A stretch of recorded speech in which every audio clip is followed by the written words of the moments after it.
Sobat muda, setelah pada episode kemarin kita membahas kewajiban yang kedua yang harus kita tunaikan ketika kita memiliki harta, yakni membayar hutang, maka kita akan bahas kewajiban yang ketiga ketika kita memiliki harta. Apa itu? Simak pembahasan berikut ini.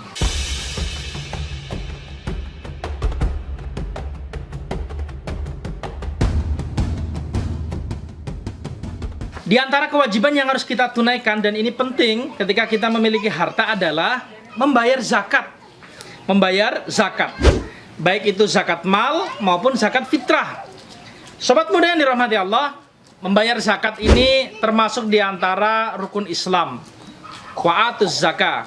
Dan di dalam Al-Quran, membayar zakat ini sering dikaitkan setelah melaksanakan sholat. Bahkan Ibnu Abbas radhiyallahu anhu, ya, beliau seorang sahabat Nabi yang mulia, sering dijuluki turjuman Al-Quran, kadang-kadang disebut Al-Bahr, ya, samudra, karena ilmunya sedemikian luas. Beliau mengatakan bahwa di dalam Al-Quran ini ada 3 kata yang senantiasa diulang-ulang dan senantiasa disambung-sambung. Ya, yang pertama ati'ullah wa ati'ur rasul. Biasanya kalau sudah ati'ullah, setelah itu sambungannya adalah ati'ur rasul.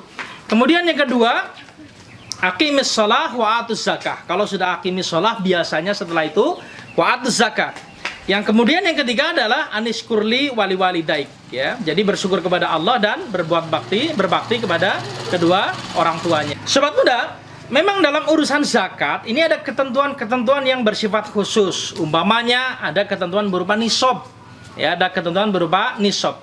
Dan ketentuan ini membedakan antara orang-orang yang berstatus sebagai mustahik dengan muzaki, ya, karena orang-orang yang hartanya belum sampai nisab, mereka itu tidak wajib zakat, bahkan mereka justru berhak menerima zakat. Kemudian ada haul, ada waktu 1 tahun kepemilikan harta secara sempurna.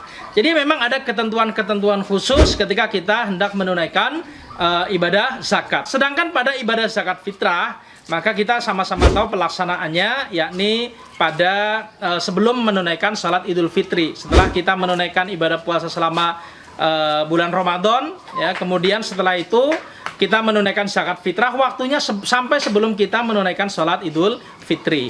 Ini berkaitan dengan zakat. Sobat muda yang dirahmati Allah, perkara zakat ini dalam ekonomi Islam menjadi salah satu bentuk distribusi kekayaan. Jadi ada orang-orang yang punya harta, kemudian mereka mendistribusikan hartanya kepada saudara-saudara kaum muslimin yang lain. Didistribusikan supaya harta ini tidak hanya berada di tangan orang-orang kaya saja.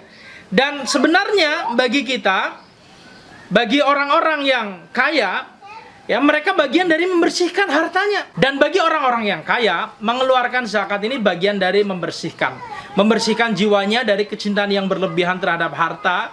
Kemudian juga membersihkan hartanya, boleh jadi di antara rezeki yang masuk ke dalam rezekinya, dari harta bendanya yang masuk dalam rezekinya ada tercampur barang-barang yang syubhat atau bahkan barang-barang yang haram, maka dibersihkan diantaranya dengan mengeluarkan zakat mal setahun sekali. Zakat supaya tepat sasaran, maka lebih baik kita memberikan melalui lembaga yang sudah terpercaya. Dengan itu kita bisa berkonsultasi apakah kita termasuk orang yang sudah wajib zakat atau belum. Kemudian dengan itu akan semakin mudah melakukan pemberdayaan, karena harta-harta yang dikumpulkan dari kaum muslimin kemudian dikumpulkan dalam satu wadah, dan kemudian mereka bisa melakukan distribusi pentasorufan dengan lebih mudah untuk orang-orang yang berhutang, untuk orang-orang miskin, orang fakir, sabilillah, ibnu sabil, dan lain-lain. Ini adalah proses pendistribusian bagi harta zakat, ya. Jadi ini diantara kewajiban kita ketika kita memiliki harta, maka kita wajib untuk menunaikan zakat. Apakah itu zakat mal ataukah itu zakat fitrah. Demikian, moga-moga bermanfaat. Salam.